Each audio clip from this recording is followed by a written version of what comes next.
Assalamualaikum warahmatullahi wabarakatuh. Perkenalkan, nama saya Muhammad Taufik dari instansi Mahkamah Agung Republik Indonesia dengan unit satuan kerja pada Pengadilan Agama Dabo Singkep dengan formasi analis perkara peradilan. Pada video kali ini, saya akan membagikan mengenai pengalaman dari pembelajaran pada agenda 3.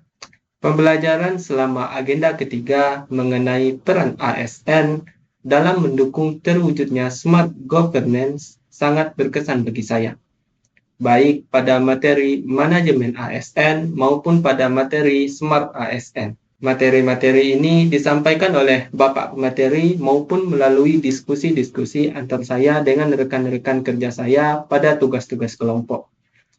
Sebelumnya, terima kasih kepada Bapak Windra Sulung Mahardika, SEMIP, yang telah memberikan materi sehingga memperkuat dan menambah wawasan dan pengetahuan saya mengenai materi-materi tersebut.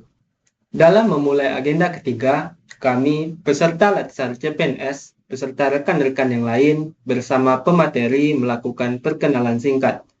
Kemudian dilanjutkan dengan doa sebelum memulai pelajaran. Kemudian dilanjutkan dengan penyampaian materi dan pelaksanaan diskusi antar pemateri maupun antar rekan-rekan CPNS yang lain. Adapun topik yang kami bahas pada hari pertama agenda ketiga adalah mengenai manajemen ASN. Apa-apa saja hak dan kewajiban seorang ASN yang harus dilakukan dan harus dipenuhi.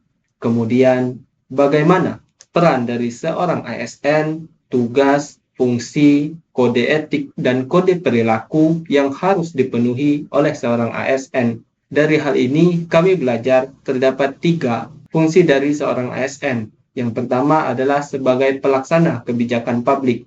Sebagai pelaksana kebijakan publik, seorang ASN melaksanakan kebijakan-kebijakan peraturan yang dibuat oleh pemerintah berdasarkan perundang-undangan.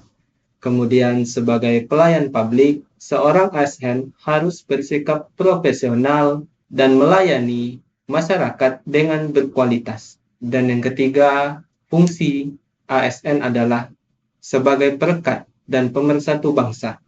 Seorang ASN harus mampu menjaga persatuan dan kesatuan bangsa, tidak memecah belah bangsa, dan selalu menjunjung ideologi bangsa. Setelah mempelajari tugas, fungsi, peran, hak, dan kewajiban seorang ASN. Kemudian pertemuan pada hari pertama kami tutup dengan pemberian tugas asinkronus terkait isu manajemen ASN pada instansi atau lingkungan. Dari tugas ini, saya belajar mencari pemecahan masalah ataupun alternatif solusi pada manajemen instansi tempat saya bekerja.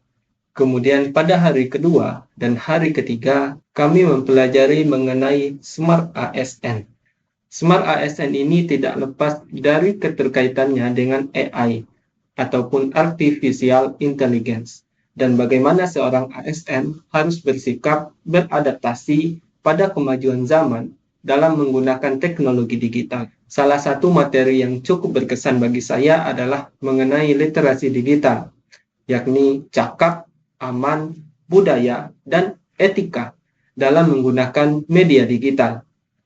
Cakap bermedia digital atau digital skill merupakan kemampuan seseorang dalam mengetahui, memahami, menggunakan, serta mengaplikasikan perangkat keras dan piranti lunak, teknologi informasi dan komunikasi, serta sistem operasi digital dalam kehidupan sehari-hari. Kemudian, aman bermedia digital atau digital safety merupakan kemampuan seseorang dalam mengenali, mempolakan, menerapkan, menganalisis, menimbang, dan meningkatkan kesadaran, perlindungan data pribadi, dan keamanan digital dalam kehidupan sehari-hari. Bentuk aman bermedia digital seperti menggunakan kata sandi yang kuat dalam pembuatan akun media sosial ataupun akun digital. Kemudian menjaga kerahasiaan data pribadi dan berhati-hati terhadap tautan-tautan link yang mencurigakan. Kemudian dalam budaya digital atau digital culture, merupakan kemampuan individu dalam membaca, menguraikan, membiasakan, memeriksa, dan membangun wawasan kebangsaan, nilai Pancasila, dan Bhinneka Tunggal Ika dalam kehidupan sehari-hari.